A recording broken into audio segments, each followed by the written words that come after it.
गांव की गहरी रात अंधेरे के बादलों से ढकी हुई थी।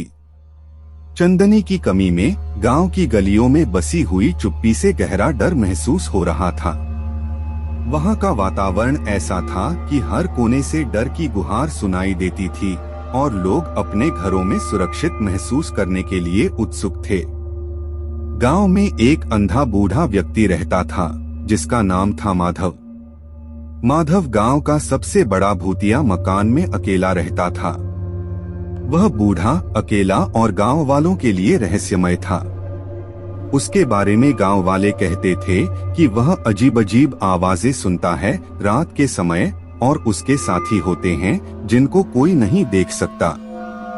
गांव वालों के बीच में चर्चा होती थी कि माधव के मकान में कुछ अजीब है और कहते थे कि रात को वहां से गुहारें आती हैं और अजीब से चीखें सुनाई देती हैं। लेकिन इसके बावजूद कोई भी गांव वाला माधव के मकान के पास रात को नहीं जाता था। उन्हें डर होता था कि वह भूतों का सामना करेंगे और उनका साथी बन जाएगा। एक दिन गांव में एक युवक नामक अर्जुन रहने आया। वह बहुत ही निर्भीक और नासमझ था और उसने सुना था कि माधव के मकान में कुछ अजीब हो रहा है। अर्जुन ने तय किया कि वह इस रहस्य को सुलझाने का प्रयास करेगा और सबको यह सिखाएगा कि भूतों का डर सिर्फ एक कल्पना है। एक रात जब चंदनी की किरणें गांव को स्वर्गीय सौंदर्य से सजा रही थीं, अर्जुन ने अपने दोस्तों को साथ लेकर माधव के मकान की ओर बढ़ा। लोगों ने उससे कहा, यार अर्जुन, तू यहाँ क्यों जा रहा है? यहाँ भूतों का ग्रहण है, तू ना जा।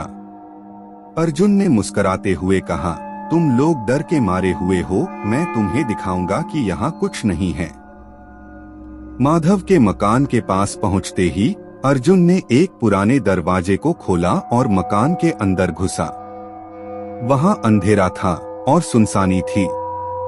अर्जुन का दिल धड़क रहा था, लेकिन उसने देखा कि रात के अंधकार में कुछ चमक रहा है। उसने अपनी लाइट बाती और अपने दोस्तों के साथ मकान की जांच करना शुरू किया। मकान के भीतर वे अजीब से आवाजें सुनने लगे। कहीं पर किसी की चीख तो कहीं अजीब सी हंसी आ रही थी। वे भयभीत होकर आगे बढ़ते गए और एक कमरे में पहुंचे जहां सबसे ज्यादा आवाजें आ रही थीं। उन्होंने कमरे का दरवाजा खोला और देखा कि एक पुरानी ट्रंक में कुछ पुरानी किताबें रखी गई थीं। अर्जुन ने ट्रंक खोला और उसमें से एक किताब निकाली। किताब में थी एक कहानी जो कहती थी कि इस मकान में एक समय की बात है जब यहाँ एक खौफनाक हादसा हुआ था। एक रात गांव के एक आदमी ने यहाँ एक अपने पुराने मित्र को बुलाया था और उन्होंने यहाँ मिलकर रात भर आत्मा बुलाने का प्रयास किया था। उन्होंने कहा था कि उन्हें एक अजीब सी शक्ति ने यहाँ बुलाया है और उन्हें अजीब अजीब आवाजें सुनाई दी जा रही हैं। कहानी में आगे बढ़ते हुए अर्जुन ने पढ़ा कि वह आदमी और उसका मित्र ने किसी अजीब से बल्कि भयानक चीज को यहाँ बुलाया था जो उन्हें खा गई थी। उसी रात उन्होंने एक अजीब से आत्मा को महसूस किया और उन्हें वहां से बाहर निकलने का रास्ता नहीं मिला। उन्हें यहाँ से निकलने का कोई तरीका नहीं मिला और उनकी आत्मा अब इस मकान का हिस्सा बन गई।